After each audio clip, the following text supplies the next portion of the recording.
Heretics Podcast. Muli po, nagbabalik ang inyong lingkod si Dr. Herbert Hertix Dixon sa kanyang programang Heretics. Ating pong ipagpapatuloy ang ating talakayan tungkol sa development o kaunlaran at sa araw pong ito ay ating pong pag-uusapan itong public finance or budget na naging viral po nitong mga nakaraang linggo dito po sa ating kongreso at pinag-uusapan po ito ang budgetary process. At ito po ay yung proseso ng paglalaan ng pondo sa mga proyekto ng ating gobyerno.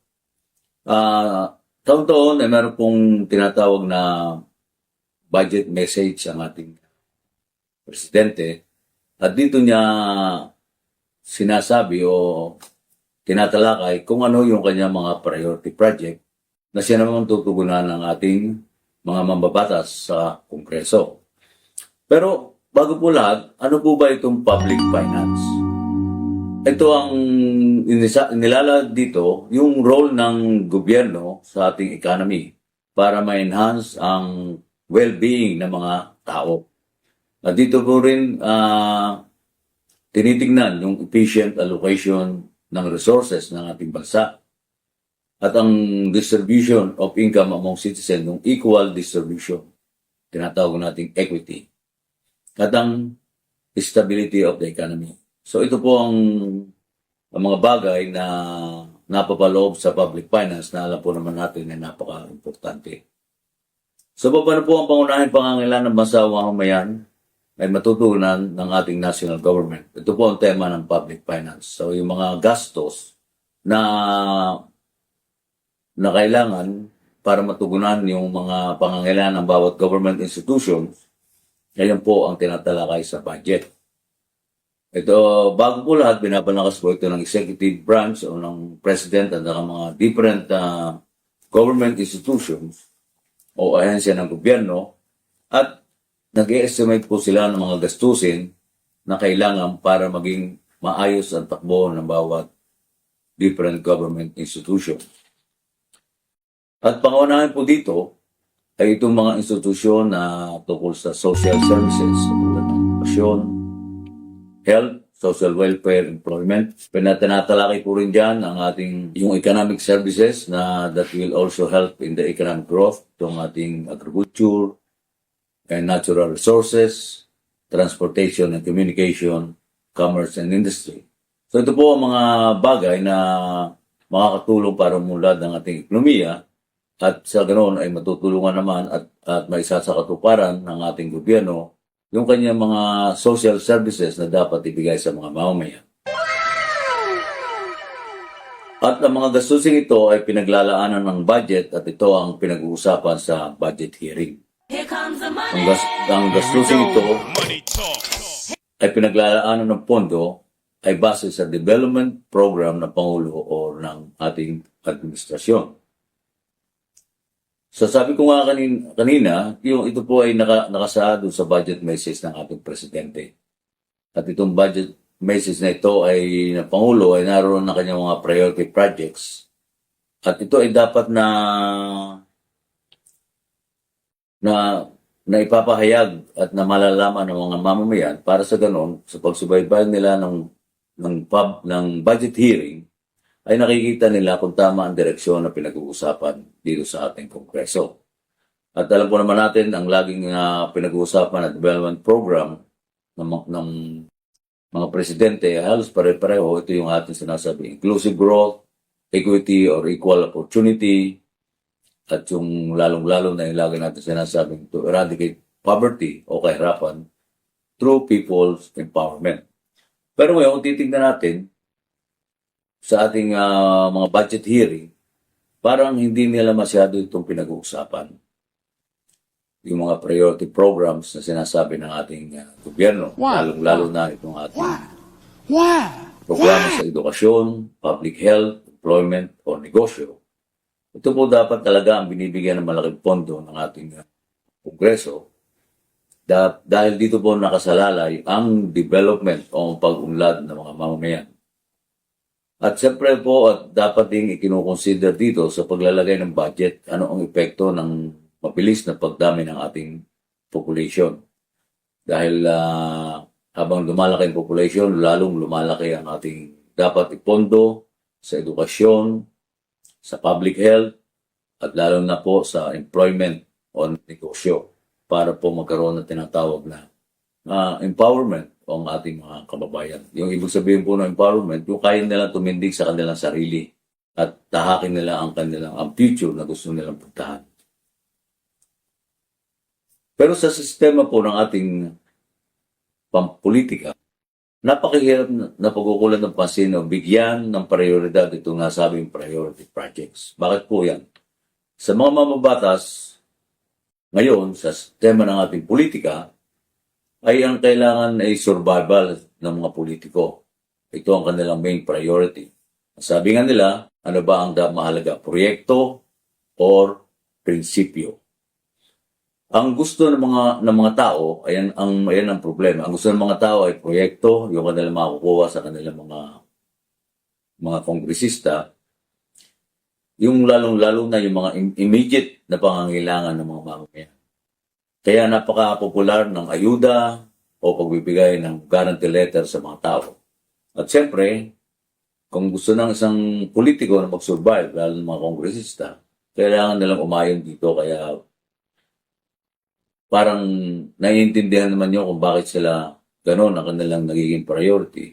Dahil kung hindi nila yung pagbibigyan ng kagustuhan ng mga mamamayan, mga tao, sa kanilang mga distrito, ay magiging malaki ang problema nila na magpatuloy ang kanilang karir sa politika. Maaaring isang term lang ay hindi na sila maulit. No? Kaya mapapansin natin na tuwing may bagong presidente ay naglilipatan ng partido ang ating mga mambabatas. Yan pa rin ang isa nakikita natin problema. Kung ano ang partido ng presidente, nasa kanyang majority ng mga mambabatas, either lumipat ng partido o nagkaroon ng alliance. Kasi survival ang main concern.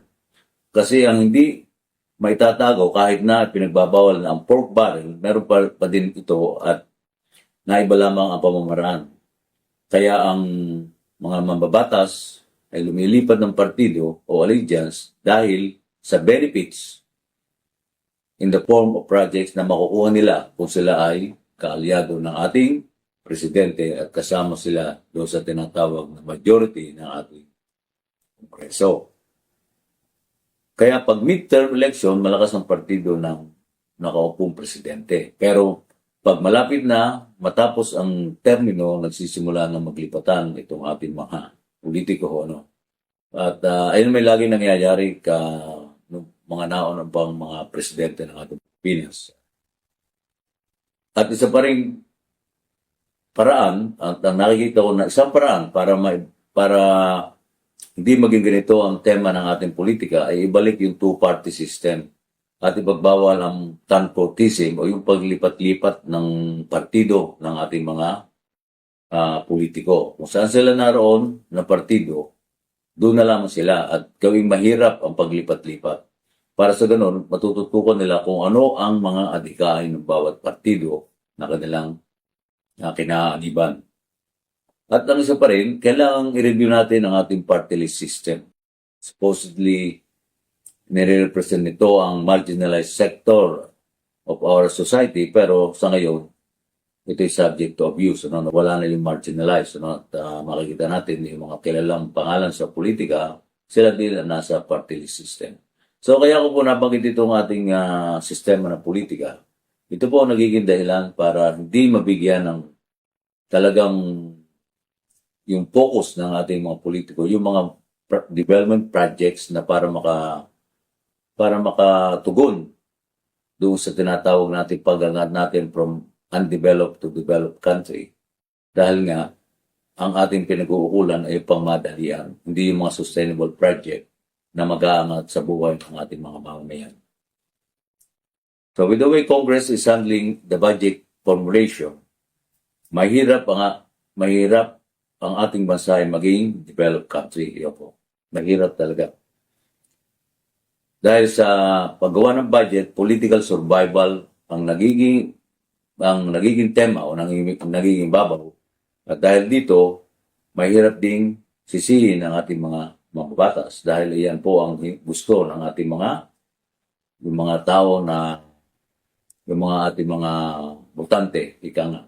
So, kung gusto mo manalo, kailangan sumunod ka sa kapritsyo ng mga tao at iyan ang ginagawa ng ating sa mga miyembro ng Kongreso. So, paano po natin maiwasan ito o ma-resolve itong ganitong problema? Kailangan po dito, kailangan po natin magkaroon ng isang very strong leader o presidente to achieve the aim of development.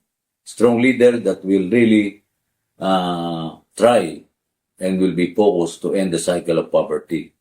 So, yung tinatawag nating inclusive growth, development, ay nating people empowerment. Ayun po yung magagawa lamang kung mayroon tayong talagang isang leader, isang presidente, no? Na siya magiging huwaran at magpapasunod sa lahat na bagay na kailangan gawin natin para ma-attain natin yung tinatawag na development. So ngayon, iniiwan ko po sa inyo ang ating problemang ito tungkol sa ating development. Nakikita po naman natin na napakahirap ma-attain yung ating development program kasi ang kailangan nating mga proyekto ay yung mga sustainable development. Yung talagang magiging daan para ma-break ang cycle ng poverty.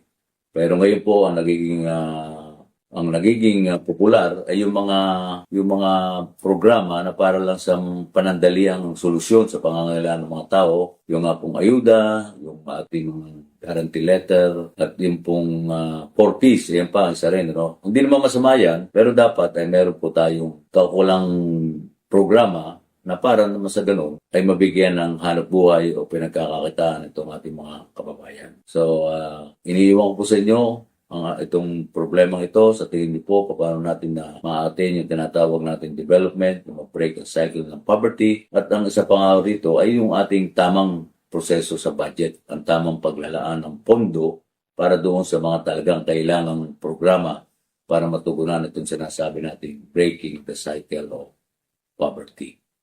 At tandaan niyo po, ngayon ang budget natin ay napakalaki na.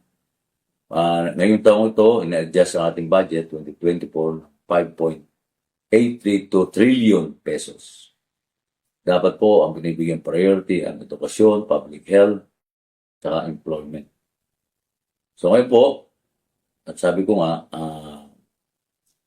ating pong pag-isipan ng mga bagay nito, at kayo na po ang mag-isip kung ano po talaga ang magiging solusyon para matugunan natin itong ating problema ng undevelopment. At ito po ay, sabi ng iba, ang mga tao lang makakagawa ng solusyon. At sabi nga ay, we deserve the kind of government that we get. So, sa bagay pong ito ay iniiwan ko sa inyo ang aking mga idea na sinabi sa inyo. At maraming po salamat sa inyong muling pagsubaybay at magandang araw po sa inyong lahat. Hertix Podcast.